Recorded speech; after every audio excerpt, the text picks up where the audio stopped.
Muito bem, voltamos. Agora com a segunda parte, vamos falar sobre REST API, desenvolvendo a aplicação back-end. Tá? Vamos lá. API. A sigla API corresponde às palavras em inglês Application Programming Interface. No português, interface de programação de aplicações. E o que é? Uma forma de enxergar a API é como sendo um conjunto de instruções, de regras, de manuais que permitem que você possa acessar um conteúdo de determinado sistema e obter resultados dele em forma de dados, em forma de planilhas, em forma de texto, etc. Né? De acordo com a definição, são uma forma de integrar sistemas, possibilitando benefícios como a segurança de dados, facilidade do intercâmbio entre informações com diferentes linguagens de programação e a monetização de acessos. Tá? Como eu disse para vocês, é uma forma de você acessar um sistema, obter os dados de uma forma segura, seja XML, seja XLST, seja JSON, não importa. Desde que você consiga obter os dados de uma forma segura, garantindo a origem e o destino dos dados, perfeito. Isso é uma API. Tá? REST. REST é acrônimo de Representational State Transfer e tem como objetivo primário a definição de características fundamentais para a construção de aplicações web seguindo boas práticas. Importante, ó, REST não é uma metodologia, REST não é uma arquitetura, REST não é um regramento ou um design pattern, não. REST é um conjunto de características, de recomendações e boas práticas que permite você desenvolver aplicações web de uma forma otimizada. Em resumo, o REST é isso. Uma outra forma de definição é o estilo de arquitetura de software, olha só, que define um conjunto de restrições a serem usadas para a criação de web services, serviços web. Então, é um conjunto de boas práticas a serem empregadas, e essas boas práticas é que tornam a sua aplicação realmente uma aplicação REST, ou o que nós chamamos de RESTful. Toda vez que vocês ouvirem o termo RESTful, significa que é uma aplicação que usa as boas práticas REST. Tá? Vou falar disso agora um pouquinho. Ó. Olha lá. Quando eu falo de REST API, o conceito de REST API é uma fusão dos outros conceitos vistos anteriormente. Então você junta a facilidade da API em obtenção de dados de forma segura, de uma forma clara e objetiva e segura, é óbvio, com o REST, no qual você tem boas práticas para desenvolvimento de serviços web. Juntando os dois, você tem uma API RESTful, quer dizer, uma API que emprega as boas práticas REST. Pode ser definida como uma interface que fornece dados em um formato padronizado baseado em requisições HTTP. Olha só. As APIs RESTful aumentam a performance para situações de concorrência, ou seja, quando muitas pessoas estão pedindo a mesma coisa ao mesmo tempo. Então ela é indicada para um tipo de serviço onde você tem muitas requisições ao mesmo tempo. Isso faz te linkar algum sino aí? Alguém falou em Facebook, YouTube, Twitter? Pois é, eles usam pesadamente, tá? Elas utilizam verbos para definir qual é a finalidade da requisição que está sendo enviada. Verbos. Vamos dar uma olhada nesses verbos. Os verbos HTTP.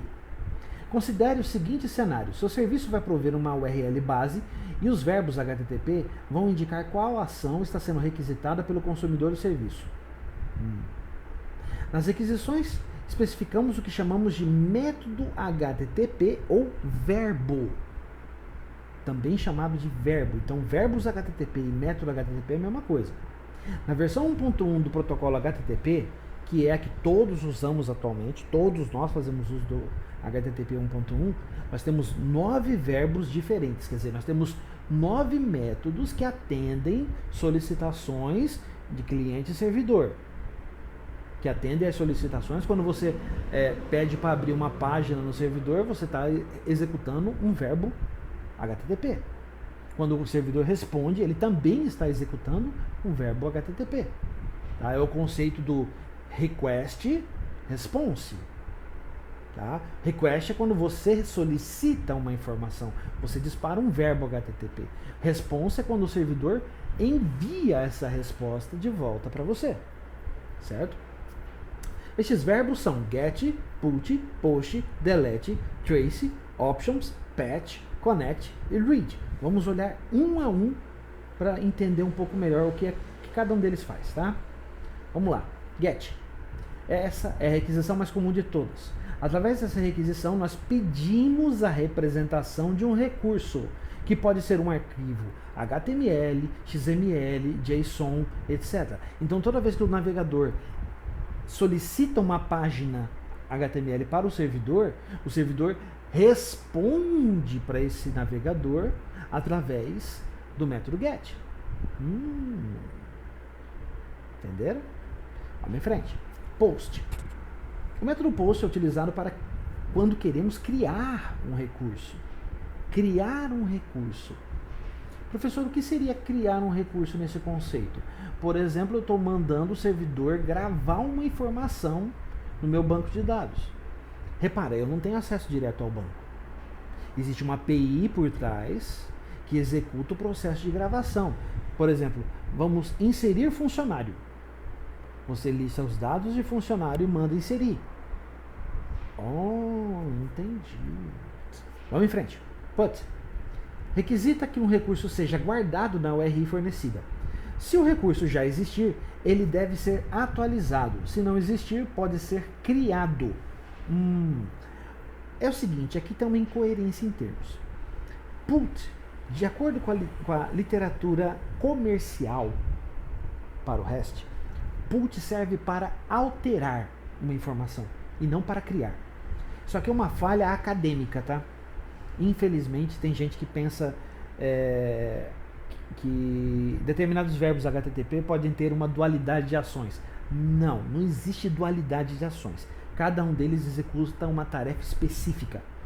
Put é dedicado a alterações, não para criação de dados. Guardem isso, tá? Delete. Exclui o recurso especificado, exclui um registro do banco, exclui um arquivo, uma imagem do servidor de fotos e assim por diante, tá? Trace. Devolve a mesma requisição que for enviada e veja se houve mudança e ou adições feitas por servidores intermediários. O trace nada mais é do que um rastreamento. Eu mando um sinal, eu quero uma resposta. É o tradicional ping-pong. Tá? Todo mundo já deve ter visto o lance do ping-pong. Você dispara o ping em rede, ele bate no servidor e volta para você. Aqui no HTTP ele tem algo parecido, é o trace. O trace faz essa às vezes do ping-pong para você, tá? Mas ele está mandando requisição com cabeçalho, corpo, tudo mais, e ele recebe a mesma requisição de volta. Você consegue rastrear o tempo ou quais são os servidores intermediários no caminho. Isso é interessante, tá? Muito parecido com o ping-pong mesmo. Vamos em frente. Options. Retorna os métodos HTTP suportados pelo servidor para a URL especificada. Então, quer dizer, o servidor responde quais são os métodos que ele atende para aquela URL.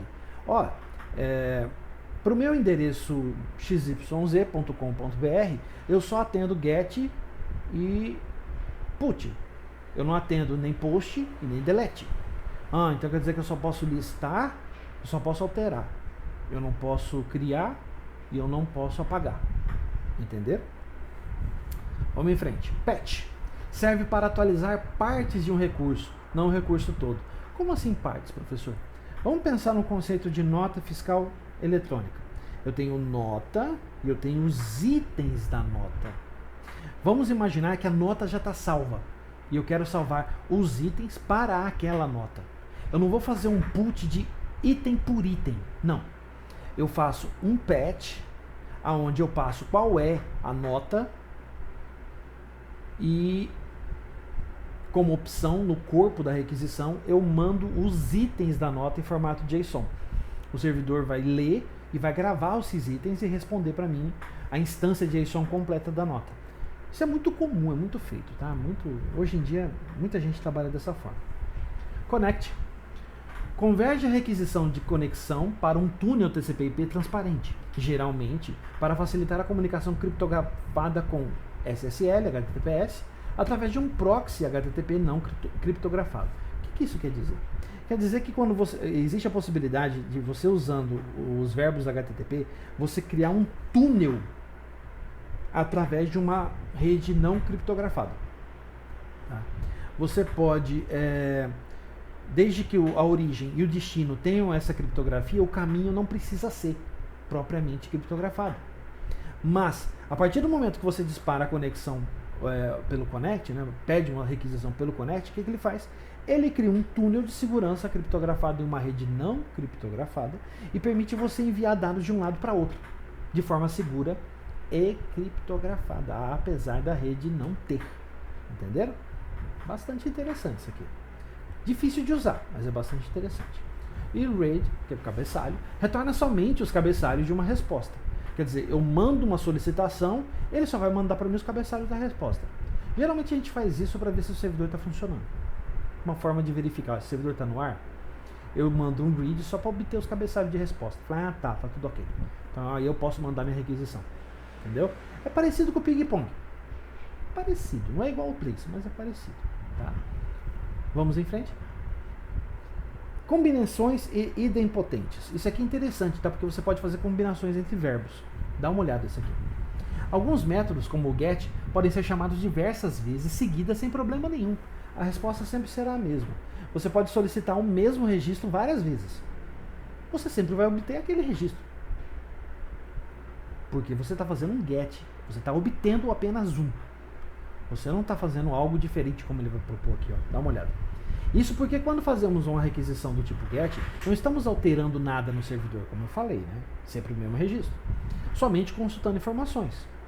Já quando estamos fazendo um post, estamos criando um novo recurso.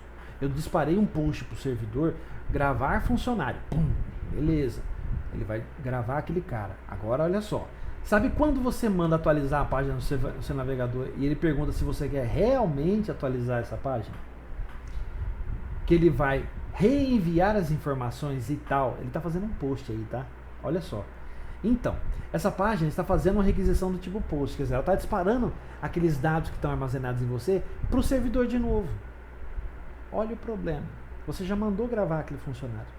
Se você der um F5, ele vai falar para você: quer realmente que eu atualize as informações? Quer dizer, você quer realmente gravar esse cara de novo? Você não vai esperar? Pois é. Se executarmos a mesma requisição post duas vezes, corremos o risco de criar dois recursos iguais. Então, aquelas pessoas que têm mania de dar dando F5 no navegador, né, toda hora, exclusivamente quando está disparando um processo de gravação, né, o preenchimento de um formulário, vai lá e pum, F5, pum, F5. Pum. Você está disparando a requisição post mais de uma vez. Se o servidor não estiver preparado para isso e a lógica do programa por trás não estiver preparada para atender esse tipo de coisa, você está criando vários registros no servidor. Olha o problema. Pois é. Combinações, continuando, né? Os métodos que não alteram nada no servidor, como o GET, é um deles, e que podemos chamar várias vezes, são o que chamamos de métodos idempotentes. Quer dizer, eles vão bater no servidor, mas não vão fazer nada. Só vão trazer informação para você, tá? Os métodos que são GET, Options, Read, Put, Trace, Connect e Delete. Eles são idempotentes. Por quê? Se você disparar um delete mais de uma vez, ele vai a primeira, ele apaga. Na segunda, ele não acha. Ele vai dar erro. A terceira, ele vai dar erro. A quarta, ele vai dar erro. Ele vai continuar repetindo o erro para você. Enquanto você dá F5, ele vai dar erro. Isso é um problema. Agora, o GET, o Options, o Read, o Put... O put, você vai mandar atualizar. Pum, mas peraí, você vai mandar atualizar de novo. Então, pum, F5, de novo. Beleza, ele vai fazer o update de novo. Pum, de novo, de novo. Pum, de novo, de novo. E quantas vezes você fizer isso? Tá, ele só está atualizando, ele não vai mudar nada. Em termos de registro, ele está atualizando aquele registro só. Você pode ter um problema de concorrência. Enquanto alguém está atualizando aquele registro, ele pode estar sendo usado em outro canto. Aí o problema é outro. Aí a conversa é diferente, tá? Utilização. Os verbos HTTP, a principal utilização deles hoje em dia, o maior exemplo que nós temos do HTTP, na verdade, é o CRUD. O CRUD que a gente faz lá no banco de dados, né? É o Create, Read, Update e Delete. Tem até expressão aqui, né, a tradução. O acrônimo da expressão é do idioma inglês: create, criação; read, consulta; update, atualização; e delete, destruição. Este acrônimo é comumente utilizado para definir as 4 operações básicas usadas em um banco de dados relacionais. O CRUD é famoso, nós sabemos disso. Várias empresas cobram CRUD em seus processos de seleção. Isso é importantíssimo conhecer, tá? A maioria das literaturas especializadas apresentam o CRUD como um modelo mais simples de exemplos para a utilização dos verbos HTTP. Realmente, o principal exemplo de uso de HTTP está ligado intimamente ao CRUD, tá? Como vocês vão ver aqui, ó. Em um modelo de desenvolvimento de aplicação web baseado nas boas práticas RESTful. Então, get é equivalente a consulta, o obter, a parte do read, né? O post é equivalente à criação, conhecido como inserir também, que é o create. O put é equivalente à atualização, também conhecido como alterar. O put é o update. E o delete, bom, o próprio nome já diz, né, equivalente à destruição, também conhecido como excluir, é equivalente ao deleter, ao delete, né, deletar, apagar, excluir, sei lá, tudo isso aí.